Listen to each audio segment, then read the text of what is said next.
సనాతన భారతీయ ధర్మాల పట్ల విశ్వాసం, 2 ఉపవాస వ్రతం పాటించినందువలన మనోబలం, 3 ఆరోగ్యం మెరుగుపడడం, మనోబలం పెరగడంతో పాటుగా కుటుంబం పట్ల అనురక్తి పెరగడం. ఈ వ్రతంలో నాకేదో కావాలి అనే ఆలోచన లేకుండా నా కుటుంబం బాగుండాలి అనేటటువంటి సంకల్పం దృఢంగా ఉంటుంది. భర్త, పిల్లలు, కుటుంబం అంతా బాగుండాలి అనేటటువంటి సంకల్పంతో మహిళలు అనేక వ్రతాలు చేస్తూ ఉంటారు. వరలక్ష్మి వ్రతం కావచ్చు, మంగళగౌరి వ్రతం కావచ్చు, కేదారీశ్వర వ్రతం కావచ్చు. అన్ని వ్రతాల ఆచరణ విధానం ఒక విధంగా ఉండగా సర్పాలకు సంబంధించి అవి విషజీవులు, కాటు వేస్తే మనకు కాలాంతకు కనిపించేటటువంటి స్వభావం కలవి. అయినా కూడా వాటిని పూజించడంలో తల్లికి పిల్లలకు ఉండేటటువంటి ప్రేమ కనిపిస్తుంది.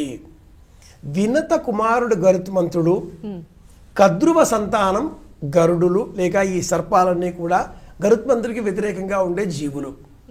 కద్రువ కుమారులు సంతానంగా ఉండేవారు సర్పాలు, వాళ్ళకి కాద్రవేయులు అని పేరు, అవి సర్పాలు. వినత కుమారుడైన గరుత్మంతుడికి వీరు సహజమైన ఆహారం. గరుత్మంతుడు అంటే గరుడ పక్షి సర్పాలను తినడం మనం గమనిస్తూ ఉంటాం. కద్రువ వినతను తనకు దాసిగా చేసుకుంది. ఏ రకంగా అంటే ఉచ్చైశ్రవంతో నల్లగా ఉంటుంది అని బాధించి నల్లగా కనిపించడం కోసం సర్పాలను వెళ్ళి ఆ తోకకు చుట్టుకోమని చెప్పి మాయోపాయంతో వినతను తనకు దాసిగా చేసుకుంది. నా తల్లి దాస్యం ఏ విధంగా తొలగిపోతుంది అని గరుత్మంతుడు అడగగా, నా కుమారులకు అమృతం తీసుకుని వచ్చి ఇస్తే వారికి ముక్తి ఆనందము లభిస్తాయి, అమృతత్వం లభిస్తుంది, మీ తల్లికి దాస్యం పోతుంది అన్నది కద్రువ. కద్రువకు పిల్లలపైన ఉండే ప్రేమ అక్కడ, గరుత్మంతుడికి తల్లిపైన ఉండే ప్రేమ ఇక్కడ. తల్లి పిల్లల మధ్య అనుబంధాన్ని 2 విధాలుగా చూపించే కథ ఇది. పిల్లలపైన తల్లికి ఉండే ప్రేమ సహజం. పిల్లలు తల్లిపైన అపారమైన ప్రేమ చూపించేది ఈనాటి కాలంలో కాస్త అరుదైపోతున్న తరుణంలో ఈ కథను విందాం. తల్లి పడేటటువంటి వేదన పిల్లల కోసం తెలుసుకుందాం అనేటటువంటి ఊహతో సనాతన ధర్మం ఇటువంటి వ్రతాలలో ప్రత్యేకమైనదిగా నాగ చవితి, గరుడ పంచమి ఈ వ్రతాలను సూచించింది.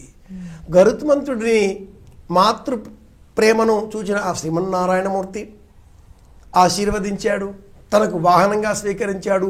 స్వీకరించిన రోజు ఇది అని మన పురాణాలు చెబుతున్నాయి. కనుక పిల్లలకు తల్లిపైన అపారమైన ప్రేమ ఉండాలి. తల్లి తన జీవితమంతా కష్టపడి మనకు బ్రతుకునిస్తుంది.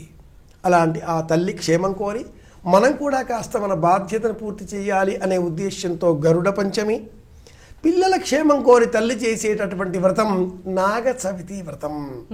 ఈ వ్రతాన్ని ఆరాధించే క్రమంలో 2 కలిసి ఉంటాయి.